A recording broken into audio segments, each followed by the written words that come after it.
সুপ্রিয় আমার প্রিয় শিক্ষার্থীরা, আজকে অনলাইন ক্লাসে সকলকে সুস্বাগত জানাচ্ছি। আজকে যে টপিকস নিয়ে আলোচনা করব SSC higher mathematics second paper chapter 4। অধ্যায়টির শিরোনাম বহুপদী ও বহুপদী সমীকরণ। বন্ধুরা, এই অধ্যায়টি এতটাই গুরুত্বপূর্ণ যে তোমাদের এসএসসি লেভেল অর্থাৎ মাধ্যমিক যেটাকে 9-10 বলা হয়, এই লেভেলে কিন্তু আমাদের এটাও আছে। সম্পূর্ণ না থাকলে একটু অংশ হলে আমাদের আছে, এবং এইচএসসি যেটা কলেজ আর কি, এটাও তো আছে, উপর লেভেলে কিন্তু আছে। তোমাদের জন্য এতটাই গুরুত্বপূর্ণ। আর যে কোনো পরীক্ষা থাকে, এমনকি অ্যাডমিশন পরীক্ষাও তো অবশ্যই থাকে।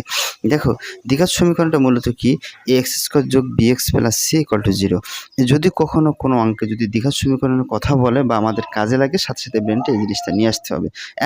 2 নম্বর, যদি কোনো অঙ্কে যদি বলে যে সমাধান নির্ণয় করো বা সমাধানের জন্য, সেক্ষেত্রে আমাদের এই মূলটা কাজে লাগবে। মূল দিয়ে আমরা সূত্র জানি কি, এক্স সমান minus b plus minus root দিয়ে বি স্কোয়ার মাইনাস 4ac ভাগ 2a, এটা আমরা সূত্র জানি। এখন একে যদি আমরা ডিভাইডেড করে আর দুইটা জিনিস আমরা লিখতে পারি। যদি কখনো এক্সের পরিবর্তে এক্স লিখি, তখন এখানে মাইনাস বি, এখানে দুইটা, একটা প্লাস একটা মাইনাস, এর অর্থ কি একবার যোগ চিহ্ন কাজ করবে। দেখো, সব ঠিক আছে, শুধু মাঝখানে কি যোগ চিহ্ন।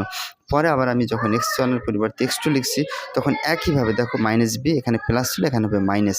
সেমভাবে রুট দিয়ে বি স্কোয়ার মাইনাস 4ac ভাগ 3, সবই কিন্তু ঠিক আছে, একবার যোগ মান নিয়ে কাজ করবে, একবার মাইনাস মান নিয়ে। এটা কিন্তু আমাদের সমাধান করার জন্য অবশ্য লাগবে। ধন্যবাদ সকলকে।